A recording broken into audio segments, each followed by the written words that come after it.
Pop up in there. Come here, Shepherd. You might be about to go to sleep. Go ahead and go to sleep, Shepherd. Don't fall. Go to sleep, Shepherd. Good night, Shepherd. Stick your head up, Shepherd. Stick your head up on the head. There you go. Lay your head down, Shepherd. So Shepherd's asleep, and all of a sudden, Claire's face pops in his head. And Shepherd's trying to sleep, but Claire's face, come over here, Claire. Claire's face, get behind this tree, pops in his head. He just keeps thinking about Claire's face. He gets up, go ahead and get up. Yawn, come on, get up. Stretch your arms. Okay, yeah, brush your teeth. Brush your teeth, you're looking in the mirror. Claire's face is popping up in his head. Gets dirty with toothbrush, throws it away, goes to school. Go ahead and drive to school. Drive yourself to school. While he's driving to first grade, y'all look at it. Claire's face is popping up in his head. He keeps thinking about Claire. Keeps thinking about Claire.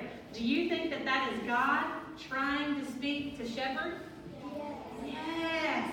What do you think God is trying to say to Shepherd? Yes. Pray for Claire. Yes. So then, Shepherd starts saying, okay, God, how do you want me to pray for Claire? Is she sick? Is she sad? Let's see, is there a bully? And he'll just go down this laundry list. And all of a sudden, he'll feel in his heart there's a certain way he needs to pray for Claire. Claire, now this is an example, Claire has walked away from God. She says she doesn't believe in God anymore, that she just is not going to serve God anymore. So when he says, does she know you, God? He gets that in his spirit. He feels that thump, thump, thump, thump. A little bit different when he was asking God other things. And he knows that he's set on the right thing. So because Shepherd likes to intercede and likes to pray for people, he begins praying, God, I pray right now that you send people to talk to Claire. And when I get to see her on the playground today, Lord, let her ask me about God.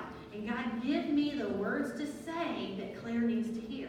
And then all of a sudden, remember how we talked about the burden last week? The burden, that book bag that he was carrying. Lacey, is this your book bag? Can I use it for a second?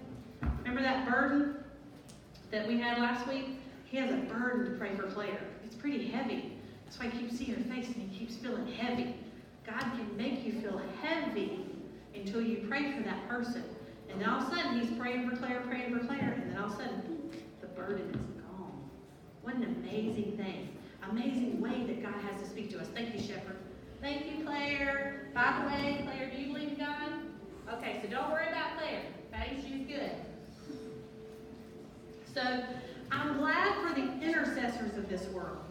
I'm thankful for the people that like to pray just like Lucky Fresh. I'm thankful for the people like Shepherd that likes to pray. But some people like to say, well, Jesus gets all his prayers answered. We're going to talk today about Jesus and how and why he got all his prayers answered. They say, it's easy for Jesus to get his prayers answered because Jesus was the Son of God. Wait. When Jesus came down to earth before he was crucified, he gave up all those God powers. What do you find Jesus doing all throughout the Gospels? What did you find him doing? He would be around a crowd of people, he would be doing miracles, and then all of a sudden it would say, and Jesus would withdraw. He would go away by himself and pray. Jesus would go and do miracles, and then the Bible would say, and Jesus would go by himself and pray. Jesus would do more miracles, and then he would go by himself and pray. Jesus was emptied of all those God powers when he came to earth. Okay? But there was one thing Jesus did do. He talked to God the Father all the time in prayer. Jesus loved to intercede. Jesus always got his prayers answered. You know, he didn't walk through walls and defy gravity and fly up to heaven until after he was resurrected. So we're going to talk about before he went to the cross. So how did Jesus do all those miracles and then tell us in John 5:19 that we could do greater things. Because before Jesus left this earth, he said, you could do greater things. You could do greater things. You could do greater things, and you could do greater things than I did. Jesus told them that right before he defied gravity and went up to heaven. So let's look at how Jesus got every answer prayed. In Mark 1:35, Jesus spends all night in prayer, and the next day, he heals a leper. Okay? In Luke 5:15, Jesus spends all day praying out in the wilderness by himself, and then he comes out and he heals a paralyzed man that they dropped through the roof. You guys have heard that story, where the friends, they dropped the man right in front of Jesus as he's teaching, and he heals the paralyzed man. He had just spent all day praying. Here's another one. He spends all night in prayer right before the soldiers come to grab him and take him to the high priest. I want to point out right now, right here, that when Jesus prayed that night, he was in agony. He was in pain when he prayed. He prayed so hard, and the burden that he had didn't look like this book bag, because the burden that Jesus was carrying that night in the Garden of Gethsemane was the burden for every single person that had ever been born or would be born. So that burden was so great that as he prayed in the Garden of Gethsemane, his sweat was like great drops of blood that hit the ground. He was in agony and cried out. When you're in agony, when you're in pain, when you cry out to the Father for somebody else, it looks like you're in pain, but you're actually interceding. You're standing in the gap, and you're reaching towards God the Father for someone else. That is what Jesus was doing when the soldiers come to get him. And one of the first things that happened was one of the disciples, really, really clumsy, got a sword out, and he chopped off one of the soldier's ears. Now this soldier was coming to take Jesus away, okay, to jail. You know what Jesus did? He had just spent the whole time in prayer. He reached down, he picked up the ear, and he healed that soldier. He put the ear right back on that soldier, Malchus. He healed his ear. A soldier that was coming to take him to jail, he healed him. So interceding sometimes are heavy, sometimes they're agonizing, but they're very powerful. Interceding prayer is called warfare. Everybody say warfare. Warfare. That's when you war in the spirit for someone else. Or you war in the spirit for a burden that you've been carrying. So in Luke 22, we see that he heals the ear. Now do you see how Jesus performed all those miracles? What was the one thing he did all the time? He prayed. Say it again. Pray. Say it again. Pray. Now this is important. Jesus didn't cheat to do any miracles. He spent time in prayer and listening to God. Just like Funky Fresh said she did. She prayed and she listened, and she prayed and she listened, and she listened and she prayed, and she prayed and she listened. You have to pray, and then you have to listen. John 14:12 says, I tell you the truth. Whoever believes in me will do the same. This is Jesus talking. If you believe in me, you will do the same things I do. Those people that believe in me, do you believe in Jesus? Yes. Do you believe in Jesus? Yes. Then this is what he says. If you believe in me, then greater things than this. Greater things than healing lepers. Greater things than healing the paralyzed people. Greater things than healing the sick. Greater things than taking chopped ears off and putting them back on and asking for God to heal them. Jesus said you will do greater things than him if you believe in him. Because Jesus had to go to the Father. Did you catch that? Jesus said, you. Put your thumb to yourself, said, me. Everybody say, me. Me. Say, Jesus said, I will do greater things.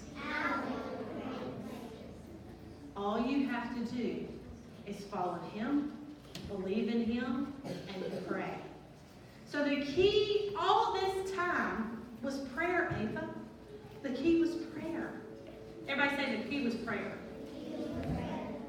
But it's so easy. Remember the first time that we came to Wannapray, and I thought, I'm going to pray for Gunner right now. Lord, I just ask right now that Gunner has a great school year, and And Lord, don't let him,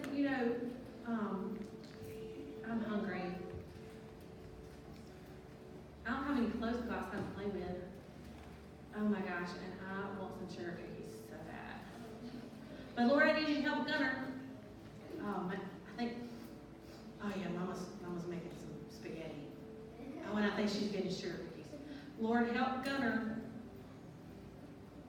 Do you think Jesus prayed like that? So what happens is you have to train your mind. You have to build your mind muscles up. You have to build them muscles up. That when you start thinking about sugar cookies, and I still do, okay, so I'm not any different than you, say, I'm going to keep on praying for Gunner. Because he needs it, Lord, and I need it. Because I got to train my brain muscles. Everybody say, train your brain muscles. So, we have to spend time with God in prayer. During Camp Wannapray, I want you to listen to this, because we're fixing to break up. During Camp Wannapray, we learned prayer is talking to God. Everybody say, prayer is talking to God. Prayer is talking to God. Okay, can anybody tell me, where do our prayers go? In the big bowl in heaven. Okay. In the big gold bowl in heaven. Big gold bowl in heaven, yes. All right. You learn real prayer versus cheap, fake prayer. You learned how to pray for all the nations. Remember when we got out those papers of different countries and different people, the one with the head wrap and all sorts of stuff? You learned how to lab. Everybody say lab. Lab. Think about the little doggy, L-A-B. Everybody say L-A-B. Lab. Listen to your friends. Listen to your friends. Ask them, can you pray for them? Ask them, can you pray for them? And then be bold in your prayer. And then be bold in your prayer. I like that. Who said be bold like that? Say it again. And then say no. So be bold in that prayer. Bold. Come here, say this or make it. Come on. Say, listen to your friends. Say, listen to your friends. Listen to your friends. Ask them, can you pray? Ask them, can you pray? And then be bold when you pray. And be bold when you pray. That's what you got to do. So then you also learn the very next week, praying using the Bible when you don't know what to pray. Remember when we held up the Bible and you saw all the words on the Bible? And then when we held up a sheet of paper and you're thinking, oh, like a blank sheet of paper. I don't have any words to pray, God. God says, I have 700,000 words in my Bible. So open the Bible and pray the word. So you learned how to do that.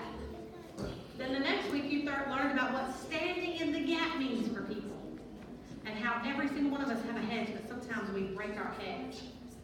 And somebody needs to stand in that gap and pray for us. So this week, we're going to pray like Jesus did and do greater things.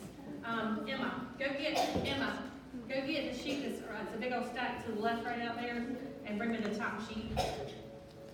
So Jesus is talking to his disciples.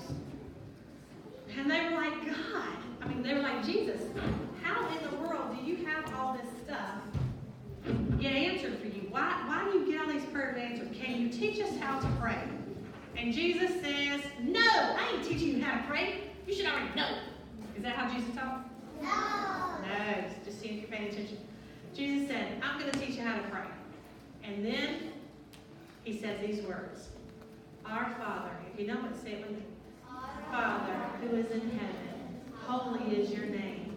Your kingdom come, your will be done on earth as it is in heaven. Give us this day our daily bread. Forgive us our sins as we forgive those who sin against us. Lead us not into temptation, but deliver us from evil.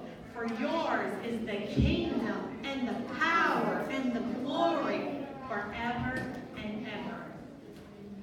That was the first prayer that Jesus used to teach the disciples how to pray. And each and every one of you are going to get one of these prayers to take home today. But right now, we're going to work on our own prayers. We're going to get by ourselves and get comfortable. Everybody, get comfortable. Nobody go into the tent, just kind of get comfortable, close your eyes. You want to take some time right now to talk to God.